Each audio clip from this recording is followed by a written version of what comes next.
الحمد لله رب العالمين أشهد أن لا إله إلا الله وحده لا شريك له وأشهد أن سيدنا ومولانا محمدا عبده ورسوله أما بعد فأعوذ بالله من الشيطان الرجيم بسم الله الرحمن الرحيم حاميم تنزيل الكتاب من الله العزيز الحكيم إن في السماوات والأرض لآيات للمؤمنين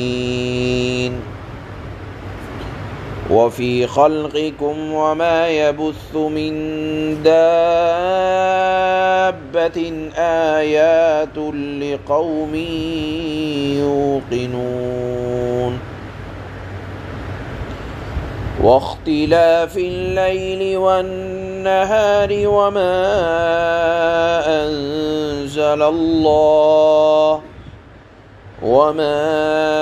أنزل الله من السماء من رزق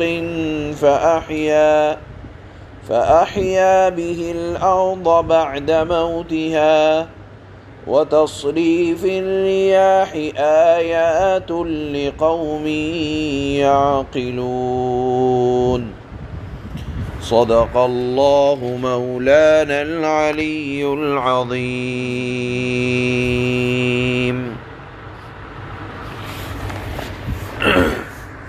یہ سورہ جاسیہ ہے جس کا آغاز اس وقت ہوا۔ قرآن کریم کی موجودہ صورتوں کے اعتبار سے یہ 45ویں نمبر کی صورت ہے۔ الحمدللہ 44 صورتیں مکمل ہوئیں۔ اس صورت کا نام سورہ جاسیہ ہے۔ جاسیہ کے معنی آتے ہیں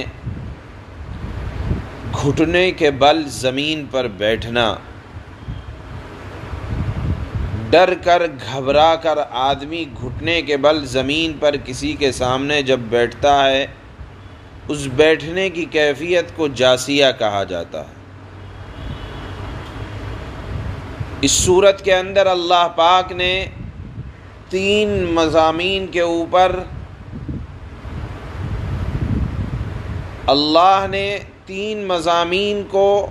کے اوپر خاص توجہ فرمائی ہے۔ خصوصیت کے ساتھ 3 مضامین بیان فرمائے ہیں۔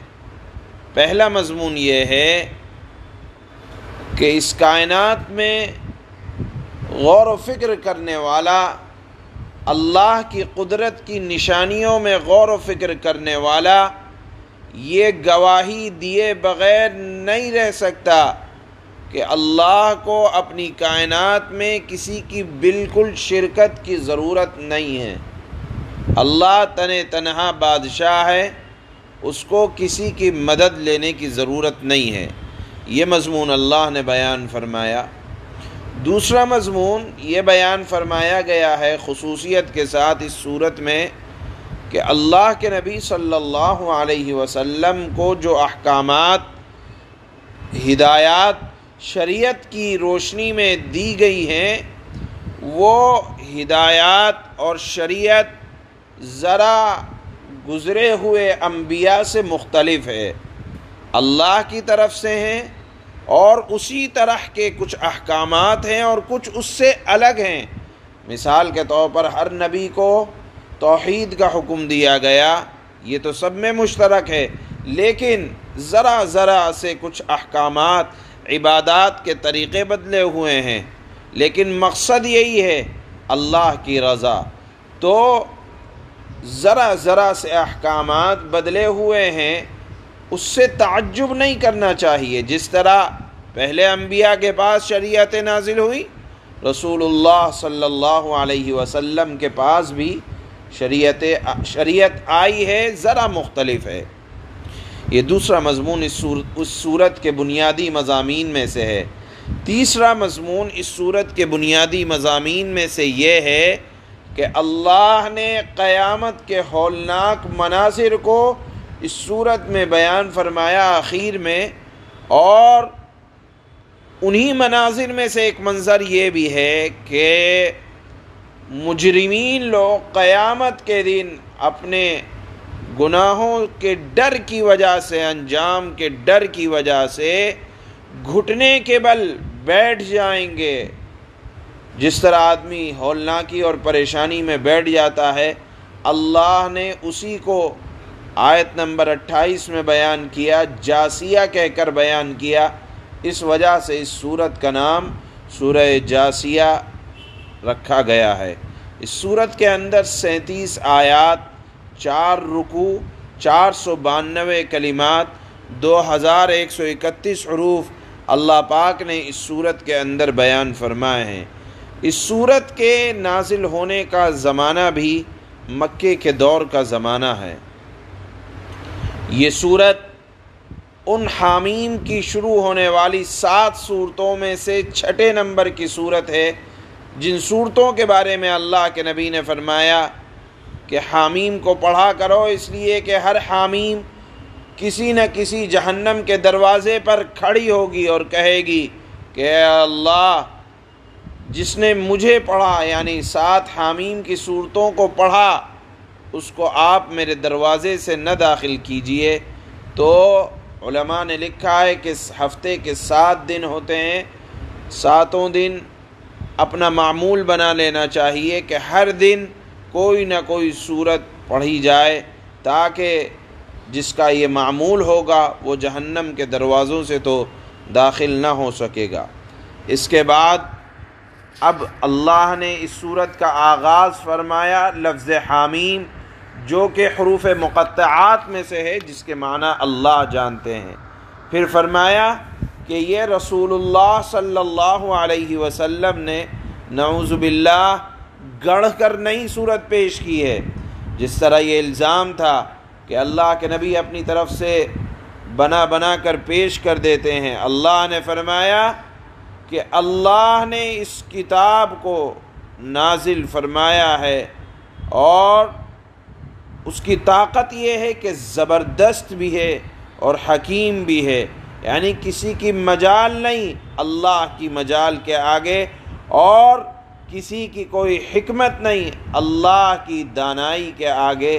لہذا انسان کوشش بھی نہ کرے، جرت بھی نہ کرے رب العالمین کی نافرمانی کرنے کی، اس لیے کہ اگر وہ پکڑنے پہ آ جائے تو نہ آسمان میں جگہ مل سکتی ہے، نہ زمین میں جگہ مل سکتی ہے بچنے کی۔ اس لیے اللہ نے فرمایا میری طاقت کے آگے کسی کی کوئی طاقت نہیں ہے۔ پورے اطمینان کے ساتھ، شوق کے ساتھ، رغبت کے ساتھ اللہ کے احکامات اور ہدایات کی پیروی کرنی چاہیے، اس میں ذرا برابر کمی نقصان برداشت نہیں کیا جائے گا۔ اس کے بعد اللہ نے فرمایا کہ اللہ کی قدرت کی نشانیوں میں غور و فکر کرو، رات کے آنے جانے میں غور و فکر کرو، بارش کے نازل ہونے میں غور کرو کہ دیکھو جو موسم ہوتا ہے وہ برابر آتا ہے۔ اللہ نے انسان کے آرام کے لیے رات کو بنایا، دن کو بنایا کام کرنے کے لیے، یہ نظام چل رہا ہے، بتاؤ اللہ کے علاوہ کون کر سکتا ہے؟ لہذا خدا کی نعمتوں کو جانیں اور پہچانیں۔ یہ ان آج کی آیات کا مفہوم ہے کہ جب آپ خدا کی نعمتوں کو جانیں گے، پہچانیں گے، تو شکر بجا لائیں گے۔ انسان کی ذات پر اگر کوئی ذرا 100 روپے کا احسان کر دے تو آدمی 1000 بار شکر ادا کرتا ہے۔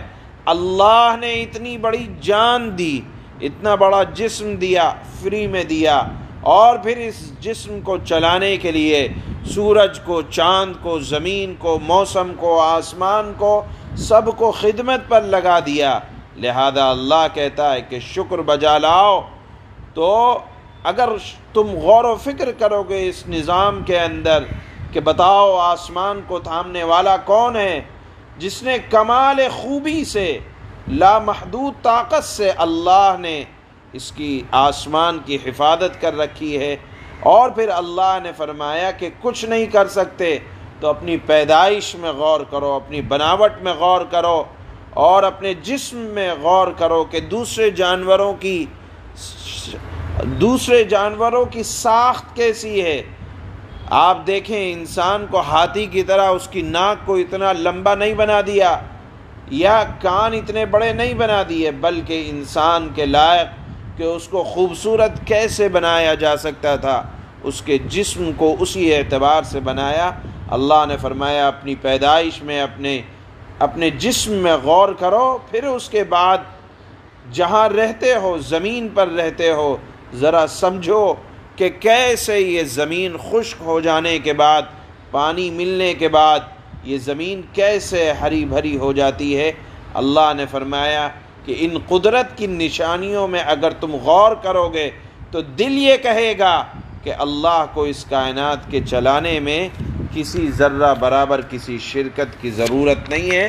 اس مضمون کو اللہ پاک نے ان آیات میں بیان فرمایا۔ اللہ فرماتے ہیں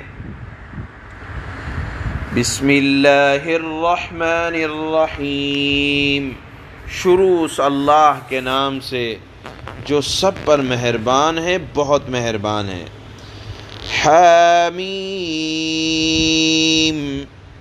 تنزیل الکتاب من اللہ العزیز الحکیم۔ حامیم اس کے معنی اللہ جانتے ہیں۔ یہ کتاب اللہ کی طرف سے اتاری جا رہی ہے، یعنی کوئی بنا کر نہیں پیش کر رہا، یہ اللہ نے نازل کی ہے۔ اللہ کی شان یہ ہے کہ جو بڑا صاحب اقتدار، بڑا صاحب حکمت ہے۔ ان فی السماوات والارض لآیات للمؤمنین، حقیقت یہ ہے کہ آسمانوں اور زمین میں ماننے والوں کے لیے بہت سی نشانیاں ہیں، یعنی اگر کوئی اللہ کو ماننا چاہے تو زمین و آسمان میں نشانیاں پھیلی ہوئی ہیں، غور تو کرو۔ وَفِي خَلْقِكُمْ وَمَا يَبُثُّ مِن دَابَّةٍ آیَاتٌ لِقَوْمٍ یُوقِنُونَ، اور اگر کچھ نہیں کر سکتے تو خود تمہاری پیدائش میں اور ان جانوروں میں جو اس نے زمین میں پھیلا رکھے ہیں، ان لوگوں کے لیے بڑی نشانیاں ہیں جو یقین کریں۔ واختلاف اللیل والنہار وما انزل اللہ من السماء من رزق فأحیا به الارض بعد موتها وتصریف الریاح آیات لقوم یعقلون، نیز رات اور دن کے آنے جانے میں، اور اللہ نے آسمان سے رزق کا جو ذریعہ اتارا، پھر اس سے زمین کو اس کے مردہ ہو جانے کے بعد، بنجر ہو جانے کے بعد نئی زندگی دی۔ بارش کے بعد زمین کو نئی زندگی ملتی ہے، اور اس میں اور ہواؤں کی گردش میں، ہواؤں کے چلنے میں، زمین کے نظام میں، آسمان کے نظام میں، ان لوگوں کے لیے بڑی نشانیاں ہیں جو عقل سے کام لیں۔ سبحان اللہ۔